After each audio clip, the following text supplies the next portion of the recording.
What's up, you guys? This is For the Femmes, and today we have a really exciting guest, Miss Amber. She's a licensed clinical social worker, and we're going to focus on the Gottman therapy today. How are you doing, Amber?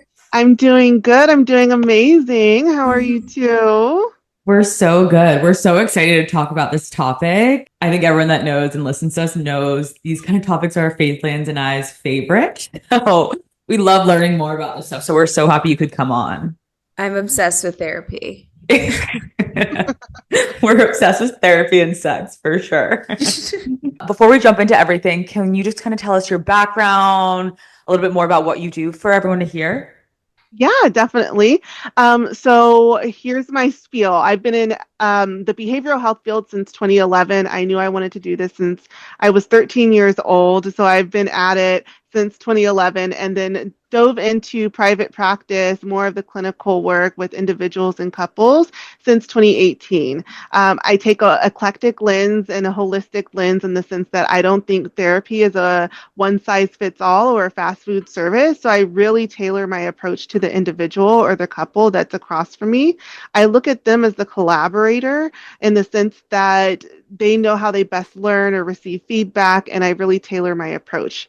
I'm trained in a few different modalities because I don't want to send the same person or persons to three different therapists for three different things. I want to be a one-stop shop. So I'm trained in, of course, the Gottman method, but also I'm a certified sex therapist. I'm a certified EMDR therapist. I am also trained in and certified in eating disorders and somatic experiencing, the whole gamut. You want it, I provide it. And if I'm not certified in it or trained in it, I will go get that training. So, Wow, I love that. I love That's that. amazing. That's a lot of knowledge of definitely a lot of different aspects in life for Do you feel sure. like your clients kind of come to you for one specific thing? Like, have you found like you focus more on one area? yeah. So some people will come to me because I have an array of different expertises. And then also there are individuals that come in for one specific thing.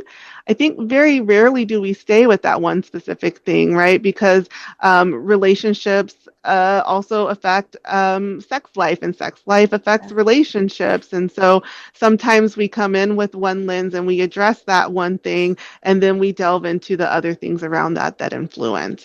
So I guess we should get into our topic today. For people who don't know, can you explain about the Gottman method and what it is? Yeah, definitely. So the Gottman method is an evidence-based, research-backed approach to couples therapy. And so when I say evidence-based, there's decades and decades of research that back this therapy, which is one of the few therapies that for couples that is research-backed. And that's why I love it. It has interventions for all different types of presenting issues that couples come in with. So, how do you apply the Gottman method to lesbian couples specifically? Yeah, I love that question. So there are some concepts that are the same because let's face it, all relationships Mhm. suffer from communication issues from time to time, intimacy, connection, things that come up. I like to say we weren't given the tools for life in school, in grade school. And so, we all come in with an element of needing support around that. Mhm. What I really do like is that the Gottman Institute did one of very few longitudinal studies on lesbian relationships. I And didn't know that. actually, yeah, yeah, Mhm. yeah. So they're very devoted to backing up the shit that they do with research. So they have the receipts to prove some of their approaches to integrating Gottman with lesbians. So um, let's see here. Some of the things that came out of that longitudinal research, which actually surprised me because I'm like, I don't know what lesbians you're interviewing, but was that lesbians are more likely to be more lighthearted when it comes to the disagreements. There's more playfulness or upbeatness in their words around facing conflict with one another. And so that's something that we, factor in and leverage as a support. If there is humor at play, it makes things gloss over so much more smoothly. I like to say a lot of the couples I see, the ones that can joke through it, are the happiest. Also, other things to consider, there can be things, around internalized homophobia. How does that come into play when we're interacting with one another? And then also there's certain conflicts or values things that will come up that are specific to lesbian couples. And so really focusing the interventions or picking up on when we get stuck in a gridlock, right? What's underlying that? What's the deeper fear? What's the meaning? And how does society influence that? So I like to look at the macro and how it influences the micro as well. Thank you. Can you share a little bit about the core principles for the Gottman method? Because I know there's like what, 4 or 5 kind of like core principles. Yeah, definitely. And I had my resources ready to go. So I will go ahead and I will both speak to what I'm sharing and share my Fun. I love this. wow. I feel like I'm in I know. I'm like, I love it.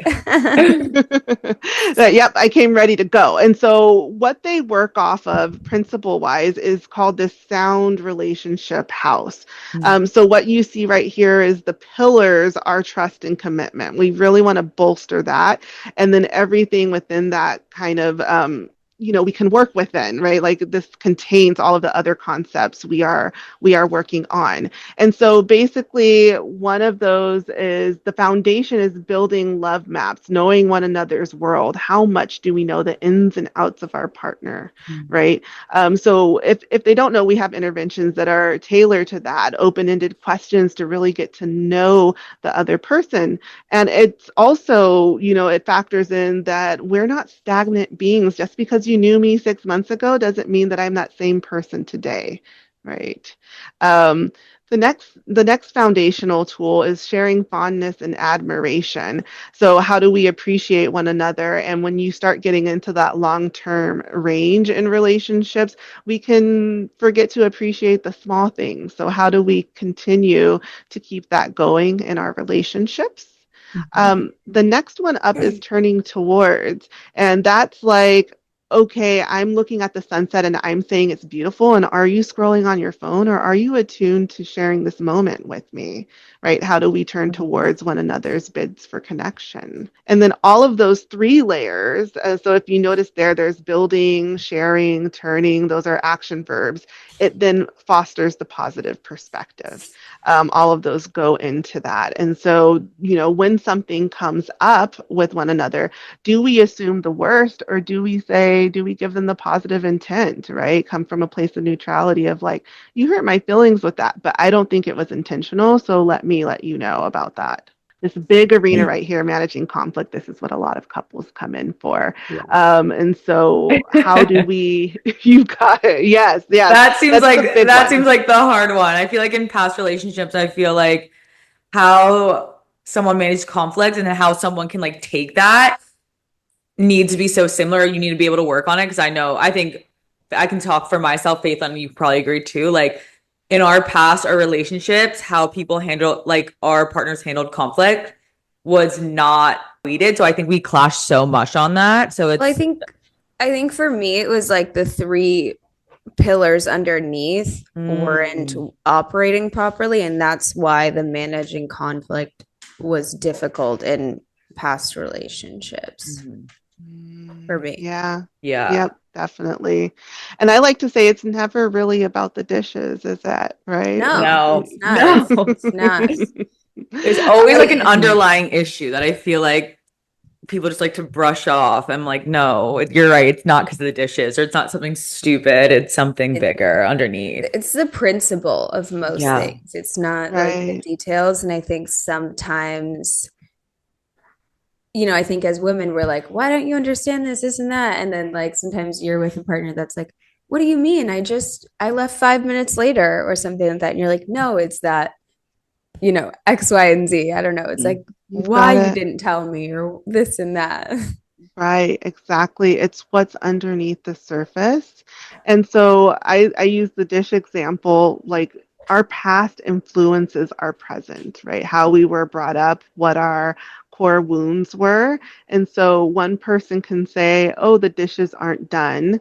And that person mean, oh, I'm just thinking ahead about doing the dishes so we can get ready for dinner. And the other person can take it as, oh, you're saying I'm not doing enough. Mm-hmm. Right? Mm-hmm. Same words, different interpretation. And so that's where the Gottmans kind of get at some of this in the managing conflict, right? Mhm. How can we dialogue about our problems? How do we notice when we're triggered so we can practice that self-soothing? And then how do we receive influence? How do we compromise? That's what the managing conflict comes to address. And then we have our kind of like the nutrition pyramid. We have the top, the good stuff, right? How do we make our life dreams come true, both together and individually? And then from that, we're building a shared meaning. So Hmm. the I Gottmans love touch on that. all of this. I was wondering if we could circle back to the beginning. If you could talk a little bit more about building the love maps, how would I do that with a partner? Definitely. So it's asking open-ended questions. It's maintaining that curiosity. The Gottmans have an app called the Card Deck. It's free. You can download it on the Apple Store or the Google Store. And they have different categories of questions within that. So it could say spicy time. It could say life dreams, and you could literally pull from that virtual or physical card deck and Mhm. just get to know one another again. So from there, we would go into the next phase of the exercise, which once we have that understanding, usually we soften. And then from there, we can begin to compromise. Like, I won't necessarily come all the way to your side, but I will move to bridge that gap by coming to the middle. And so we look for what is the core need, right? I do need some level of affection, right? And so are you able to give it? Maybe not as much as I necessarily want it like all the time, but okay, on the weekends, I'm more likely to give it when I'm not as stressed out about work, right? So we move into a compromise after we find the deeper meaning within one another's position.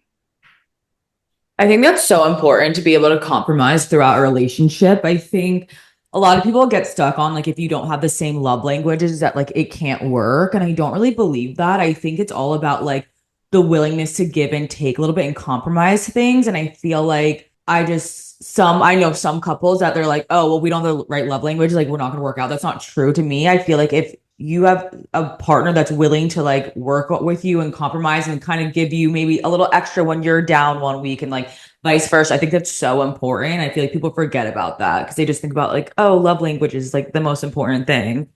I'm like, oh, not really. Right, right. It's about meeting in Yeah. the middle. Yeah, and also again, it's just the willingness. What is the four horsemen? Okay, I came ready with that slide as well. So the four horsemen are relationship killers.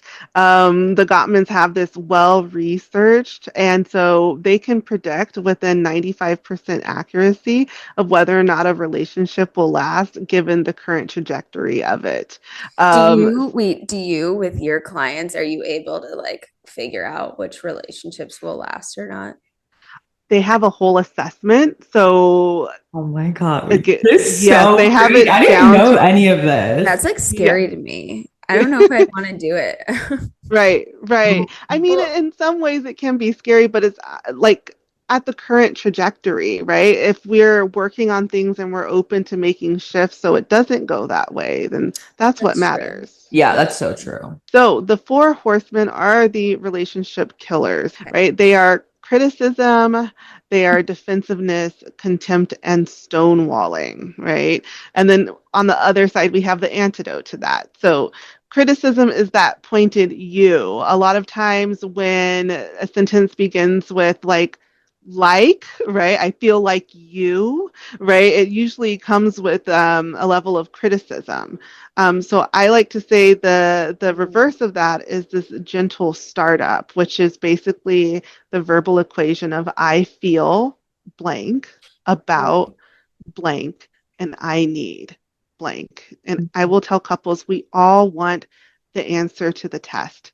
So we need to have that I need. What is the solution versus us feeling like, okay, I don't like that you don't do the dishes. Okay, what do I do about that? Right? I feel unseen when the dishes aren't done on the days that I work a longer shift. And I need to know that you care about how burnt out I feel. It totally switches up the dialogue there. Yeah. For me, I really struggle just from childhood issues, like not feeling like a priority or feeling like cared for. So sometimes that's a bit of a soft spot for me. And if my partner does something, I think that's kind of like my go-to. I'm like, oh, I feel like I'm not considered or I'm not a priority or something like that. When like I don't think that's really the case. It's just kind of that wound. And sometimes I'll say things like, I feel like you don't care because whatever, rather than I'm feeling this way and I think I would need more of something like this. Exactly. You've got it. You've got it. The reframe on the first try. I love it. Is there a specific one out of the four horsemen that you specifically see with lesbian couples more often than not? Oh yeah, yeah. So I feel like it's less of the contempt, which is a bigger relationship killer. Like this is like not good if we veer into that arena. But I think it is this cycle, this dance of criticism and defensiveness. We are emotionally expressive, and so we can fall into that trap of you did this and no, I didn't, right? When underneath what we're trying to say is I don't feel seen and I need to know I'm good enough, right? And if we can have that conversation instead, it goes so differently. Yeah. Yeah. This question I feel like kind of like is answered because all these steps, but like what is like a healthy way to navigate like the conflict within like the relationship? Like would you suggest doing these like I don't like to say games, but these like what's the word? Exercises. Exercises, there we go. I don't Right. know why games. I'm like, oh, just games. Sorry, I it's think so funny. I think I'm thinking of because you were talking about like the card game exercises. Well, if we can make it fun, but yeah, Totally. so with when these things come up, it's about how we navigate it. That's the real important thing. And so it's the I statements, right? The small things that influence how it comes out instead of the you, can I say I feel? Can I be vulnerable? A lot of times we fall into our defenses, and that's what sets us up. And so, it becomes self-fulfilling. If I'm afraid of putting myself out there because I'm afraid I'm going to be rejected, well, if I put myself out there defensively, guess what? The other person's not going to like it and you're going to feel rejected, right? Yeah. Yeah. You need to be open and vulnerable. How can somebody unlearn these behaviors that, they may do, like getting really defensive or I forgot the other Like the being a other little ones. bit too harsh, like criticize, like in a sense, Yeah. yeah. Yeah, Right. criticism and being defensive, like if that's their go-to or their default from childhood trauma or past relationships, how can somebody unlearn those behaviors? Right, right. So it's doing the individual work as much as the couple work, right? And this is where the holistic lens comes in my practice, where I'm like, okay, it's not just the couple or it's not just the individual. I love to use some inner child work, right? And just because, okay, let's say I got critical after the fact, it doesn't mean we can't go back and make that repair and also develop insight within ourselves of like, what was that moment about for me, right? Why did I have that knee-jerk reaction? And really doing the inner child work of like, what did that remind me of in my life? What was I afraid of then? And how can I show up for my inner child now? Right? Yeah. Yeah. Mhm.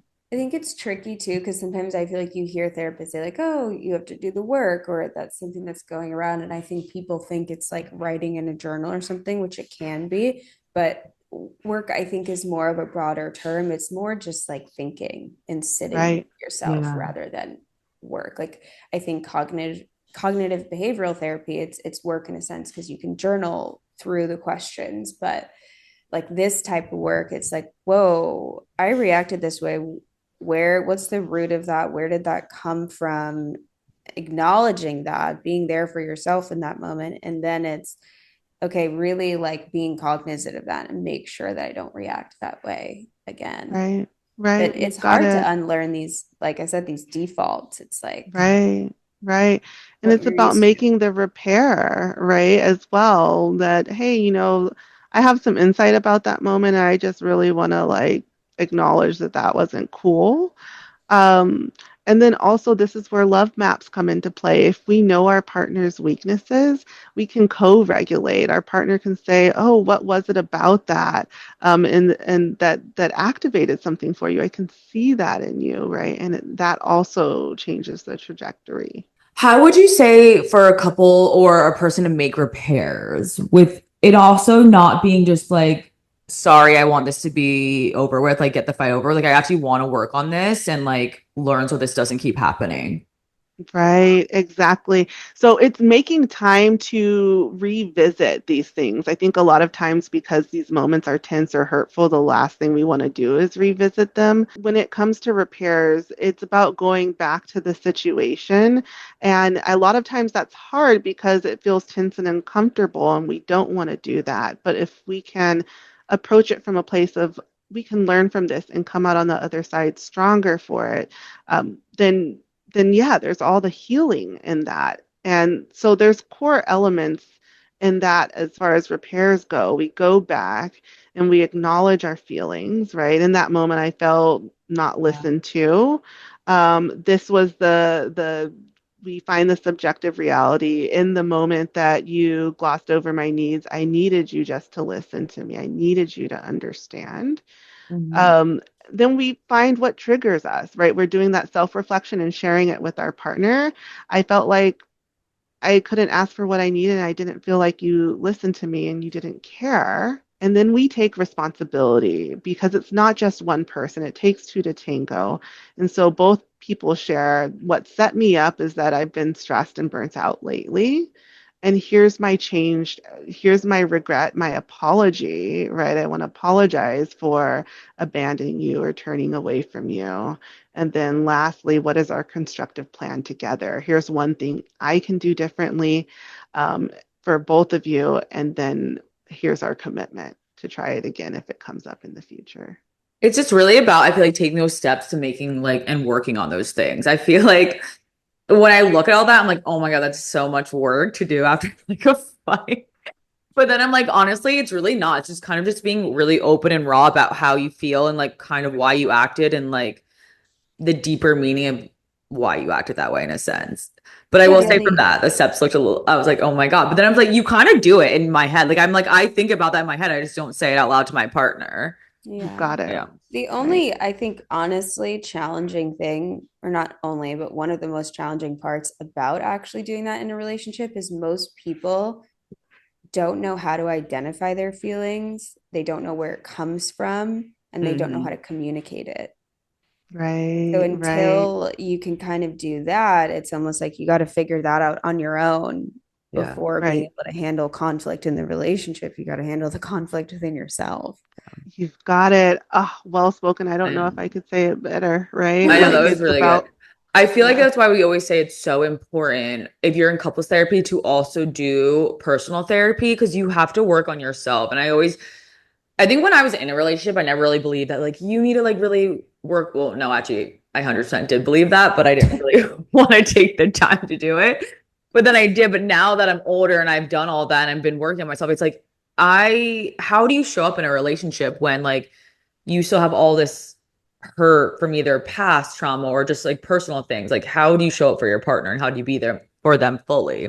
You So I can do do agree that it. you have to do personal Yeah. therapy But and I think couples. like also we're human. and like things are gonna come up. It's not necessarily like you could have conflict every day. It's about how you handle it and the repair, Mhm. honestly. Yeah.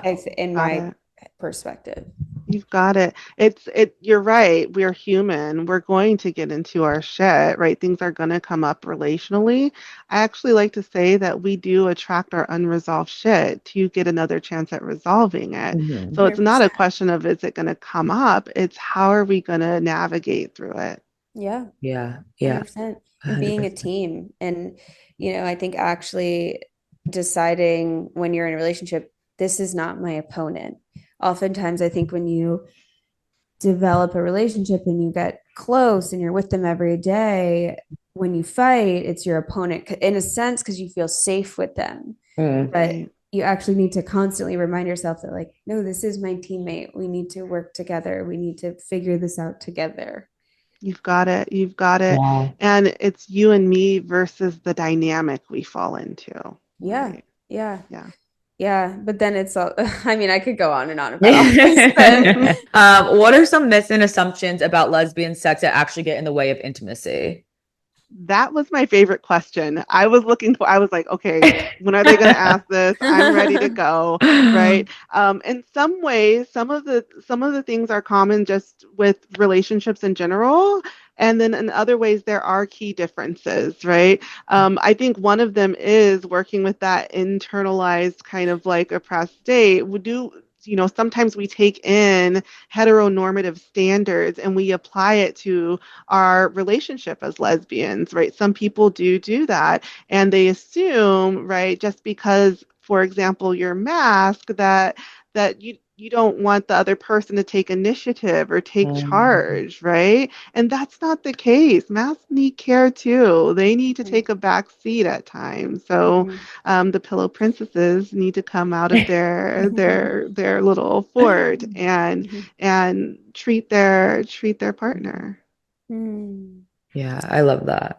How would you recommend opening up the conversation if you guys have gotten in a dynamic where sex is the same for a while and then maybe you want to change it up, but also you're maybe are afraid to feel rejected? Mm. Right, right. Oh, the lesbian deathbed, right? It's a Yeah. term for a Yes. reason. So I like to use the compliment sandwich, like, babe, I really love this about this, but I'm thinking I want a little bit more of this from you. Like, I think that would be so hot, right? Like, and the last thing I Mm. want for you to think is that I don't like sex with you. I love sex with you, and I'm actually asking for more in Hmm. a variety, like give me the buffet, babe, right? Hmm. And so being playful with it or bringing the positive intent in will disarm us in navigating that conversation that could potentially have been rejecting, right? How Mm. do you navigate if a couple has been together for some time and they sort of develop this roommate relationship and it's one partner feels rejected so many times that then they don't want to initiate anymore and then it just becomes this kind of like awkward Mm. elephant in the room. Right, the burnout. So it's about first acknowledging it, right? Let's acknowledge it. Let's put it out on the table. Let's have a conversation. And then the intentionality, let's both commit. We don't like, again, as a team, we both don't like this dynamic. And yes, it can feel vulnerable to try to break it and who's going to do that first. But, it requires vulnerability from both of us and meeting each other halfway. I like to normalize that we do get into these patterns because, at first we have our hormones raging when we first meet each other. There's the honeymoon phase, which is literally like a drug. Our brain Yeah. is producing dopamine and Mm. serotonin. And it's so interesting because we think things just flow naturally during that time period, but actually we're planning and we're putting an effort all along. Like, what am I going to wear? What am I going to say? What perfume am I going to put on? Right. And so when we get into the longer term portion of it, we think that, oh, it shouldn't take effort. But actually, we've been putting in effort all along, and we actually need more of that as we fall into our routines, as the dopamine takes a little bit of a dive.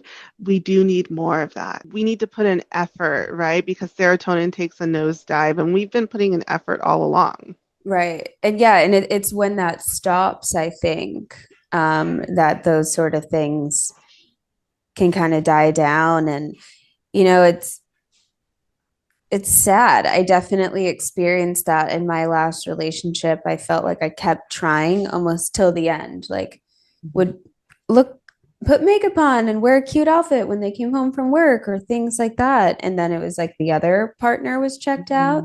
I mean, I'm thankful for that because we weren't meant to be together, but it was really hard to be the one trying and feeling rejected. And, you know, another Gottman theory or whatever it is, like the bids for connection constantly being rejected too.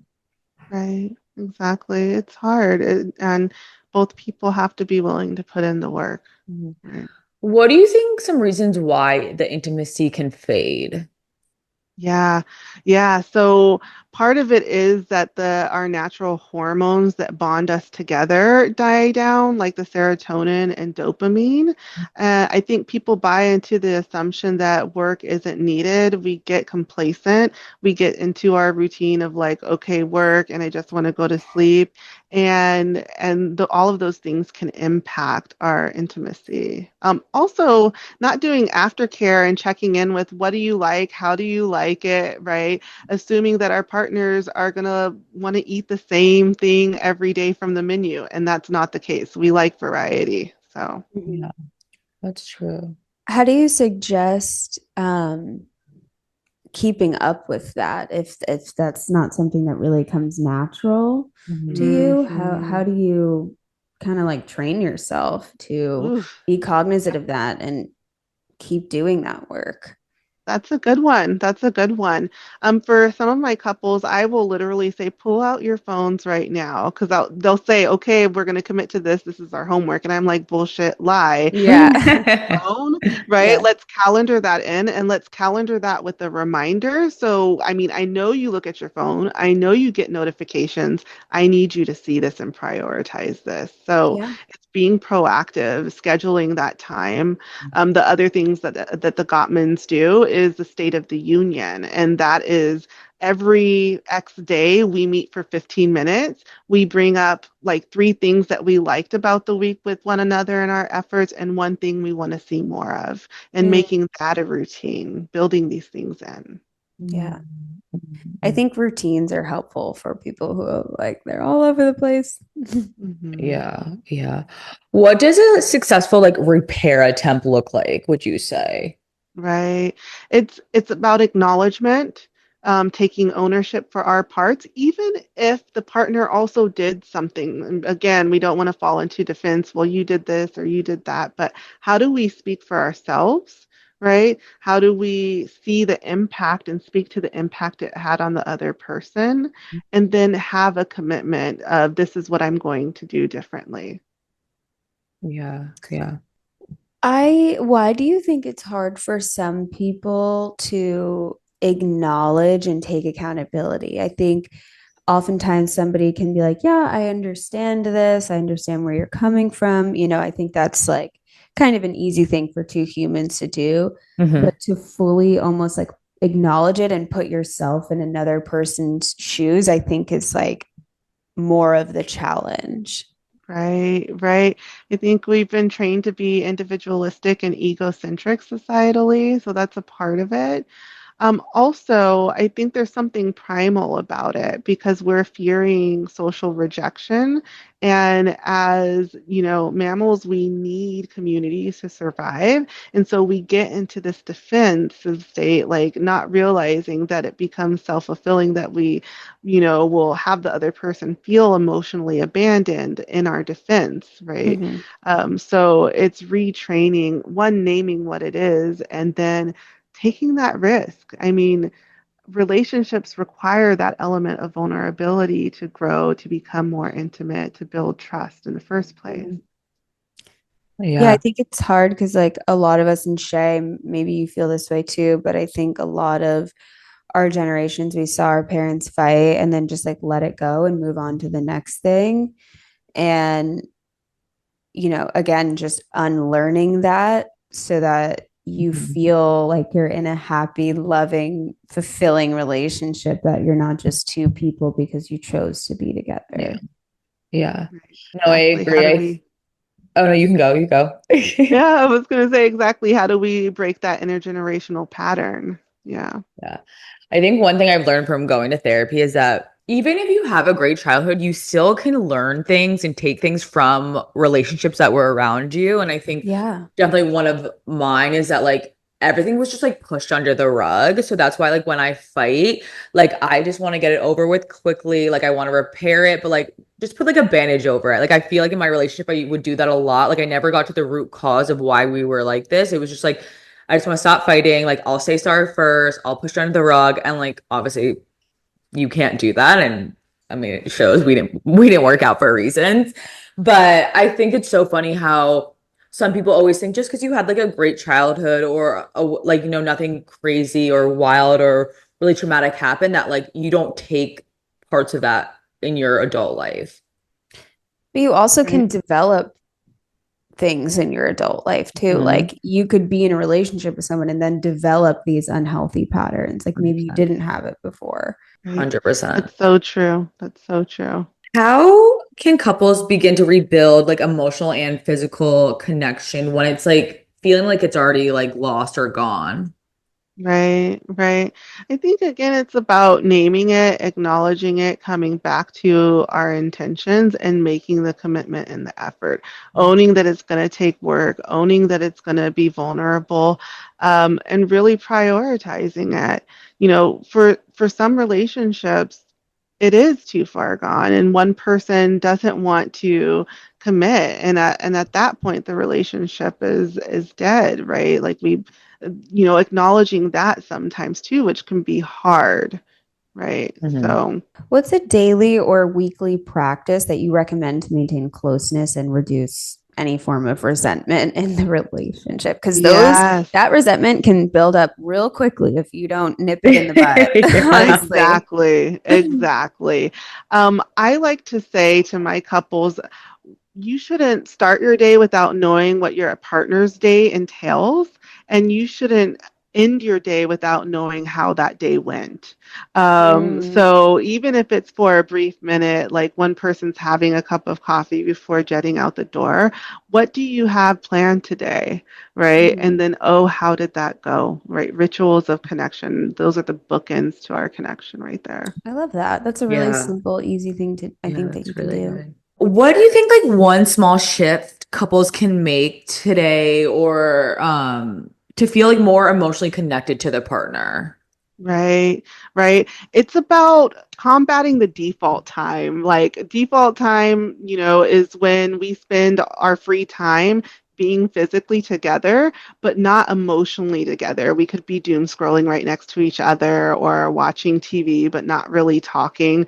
And I like to say, let's just take a minute to like actually face each other, look at each other, and let's get curious, right? Let's ask questions. Let's see what's going on in our partners' lives. And all it takes is a few minutes of that to bring back in the intentionality and the intimacy. I remember like it's always sometimes you don't even know you're doing it. And then you're like, No, oh, you we don't. like haven't like we like literally been sitting for an hour just on our phones, like not talking, which sometimes I think is fine. Like I think sometimes, have your Yeah. like you said, like have your time, have your scrolling moment. But then I'll be like, okay, you are right. Like I have faith and that's good that you like notice that and you like bring that attention because I feel like I never would have done that. Yeah. I mean, I'm such a hypersensitive person that like maybe my girlfriend sitting next to me, it wouldn't really bother her. That would like go over her head. But for me, I'm like, no, I don't feel like you are like with me right now. Yeah. This is our special question. What is your favorite like sex toy or sex position? Okay, I love this. I love the bullet. That's my favorite, especially if it has different speeds.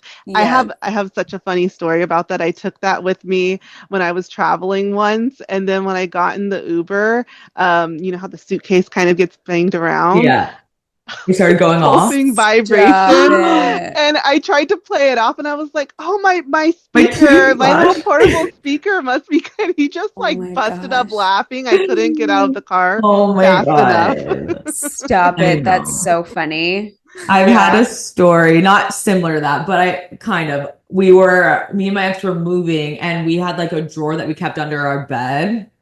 And, the guys like untook our bed apart, all this, and all was left were like the drawers, which is like close, and then one's like a sex drawer.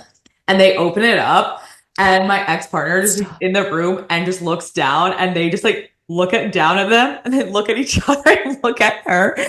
And they were like, my ex was like, I didn't know what to do. They were in shock. Like, because it was a huge ass bin too of just like dildos, vibrators, whips, like all this stuff. And like I was like, I cannot have these men like look at like me. I'm like, I can't. I have to. I'm like, you have to deal with them. I'm like, you have to deal with them. I can't. That's so funny. I know. That was my one embarrassing, I feel like. I don't really get like embarrassed about that stuff. Oh, I have one more though. We were at the movies and we just had sex before. So like all our toys, like lube, everything was out. It's on the bed. And there was an emergency leak from our apartment above. And they kept trying to call us, but we were in the movie, so we didn't. And like, if it's like an emergency, they're allowed to go in. So of course, where was the leak over? Right over our bedroom. So they walk into like the squirt towel, the dirty, like, the dildo out. And I was like, oh my God, our super can never, like, once again, can never look at him the same. But yeah, I was like, that's so fucking funny. What is your favorite position? Oh yeah, I'm gonna sound like I'm gonna contradict myself with this one, but I love being a pillow princess, especially if I work hard all week. Like, take care of me. I can switch it up, right? Yeah. But sometimes I just want to lay back and not have to worry about anything. So I get it. I don't think anything's wrong with that. No, it's great. Amber, thank you so much for coming on. This was so insightful. And like I always said, we love learning about these topics. I know our listeners do too. If you kind of want to tell them where they can find you, reach out to you if they have any questions, anything. The links will also be, and we'll also link it. Episode. Yeah. Right, exactly. So my website has all of the details of how you can work with me, resources that you can take away, and that's ambermckinney.com, Amber, MCKINNEY.com. And all my social media handles are Amber McKinney Morgan, LCSW. So amazing. Thank you. Thank you so much, Amber.